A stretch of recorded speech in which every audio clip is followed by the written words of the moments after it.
Assalomu alaykum qadrdon muxlis. Siz bilan siz bilgan va kutgan kanal Turfa olam. Britaniyaning Telegraf agentligining axborotiga ko'ra, Ukraina mudofaa vaziri Denis Shmigal NATO davlatlari mudofaa vazirlarining navbatdagi yig'ilishida Kiyevni frontda jiddiy askar tanqisligi muammosi bilan duch kelganidan shikoyat qilgan va Shmigal g'arbdagi Kiyevni homiylaridan 200 mingdan ortiq askar so'ragan. Telegrafning o'z manbalariga tayanib qayd qilishicha, agar Ukraina qurolli kuchlaridagi askar tanqisligi muammosi bartaraf qilinmasa, u holda urush hech qanday tinchlik bitimi bilan emas, balki Kiyevni to'liq mag'lubiyati bilan yakun topishi mumkin. Telegrafga ko'ra, Yevropa ittifoqi tarkibidagi mamlakatlar Ukrainaga yo'llangan askarlarni muammosiz yuborishi mumkin. Ammo Shmigal so'ragan 200 mingdan ortiq askar ayni paytda Yevropaning o'zida ham yo'q. Telegrafning yakuniy xulosasiga ko'ra, hozirda NATOga a'zo davlatlar orasida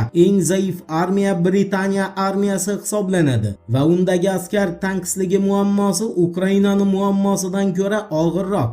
Endi frontga aloqador axborotlarga o'tamiz. E'tiborli bo'ling. RIA agentligining axborotiga ko'ra, Rossiya havo mudofaa tizimlari 8-noyabrga o'tar kechasi Ukrainaning 79 ta dronini urib tushirishga muvaffaq bo'ldi. Shuningdek, Pokrovsk yo'nalishida qurshovga tushib qolgan Kiyev qo'shiniga yordam yetkazib berishga moslashgan agrodronlar Rossiya qurolli kuchlari tarkibidagi markaz bo'linmasi tomonidan yo'q qilindi. Ukrainaning Strana agentligining xabar berishiga ko'ra esa 8-noyabr kuni Rossiyaning sharq bo'linmasi Gulay polidagi kattaligi bo'yicha 2-o'rinda sanalgan Uspanovkini o'z nazoratiga oldi. Shuningdek, Strana agentligining qo'shimcha qilishicha, sharq bo'linmasi 8-noyabr kuni Gulay polini 7 kvadrat kilometr hududini ham egallagan.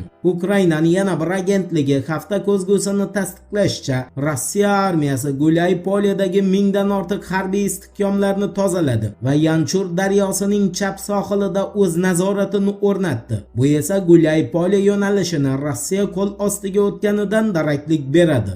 Endi Belgiyadagi harbiy baza osmonida ko'rinish bergan dron uchun boshlangan tergov haqida qisqacha so'z yuritamiz. Handelsblatt agentligining axborotiga ko'ra, Shvetsiya va Germaniya hamkorlikda Klein Brogel bazasi ustidan uchib o'tgan dronlar uchun katta tergov boshladi va bunga Shvetsiyaga qarashli harbiy baza emas, balki o'sha bazaga joylashtirilgan bombalar sabab qilib ko'rsatilmoqda. Handelsblattning ochiqlashicha, Klein Borgelda Qo'shma Shtatlar havo kuchlari tegishli bo'lgan yadro bombalari saqlanadi va Klein Brogel osmonida parvoz qilgan dronlar o'sha bombalar joylashuvi to'g'risida ma'lumot to'plamoqda. Germaniya mudofaa vaziri Boris Pistoriusning ushbu masalaga izoh berishicha, hozircha yadro bombalar joylashtirilgan Klein Brogel bazasi ustidan uchib o'tgan dronlarni qaysi davlatga tegishli ekani noma'lum. Ammo Berlin ham Stokgolm ham ularni Moskvaniki deya taxmin qilmoqda.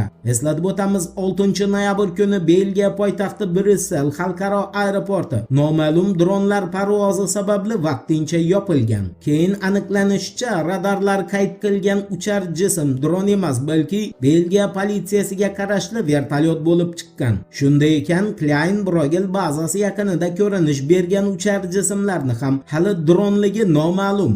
Endi Ukraina armiyasi qo'mondonligidagi o'zgarishga oid xabarga to'xtalamiz. Diqqat bilan eshiting. Deep State agentligining axborotiga ko'ra, Vladimir Zelenskiy 7-noyabr kuni Ukraina havo mudofaa tizimlariga Yuriy Cherevashenkoni qo'mondon etib tayinlagan. Deep State'ga ko'ra, Yuriy Cherevashenko bundan keyin Ukraina hududiga kirib kelayotgan va tabiiyki zarba berayotgan Rossiyaning dronlari va raketalari hujumlarini bartaraf qilishga javobgar sanaladi va urg'u berish joizki, Rossiya 8-noyabrga o'tar kechasi Odessadagi energo obyektlarga Kinjal gipertovushli raketalar orqali zarba bergan va bu zarbalarni Yuriy Cherevashenko qo'mondon bo'lgan qo'shin qaytara olmagan. Deep State'ning yozishicha, Rossiya 8-noyabrga o'tar kechasi Ukraina hududiga birinchi marta 7 ta Kinjal gipertovushli raketalari bilan hujum qildi va Kinjallarni barchasi belgilangan nishonlarni 100% yo'q qildi. Sababi Odessa viloyati 8-noyabr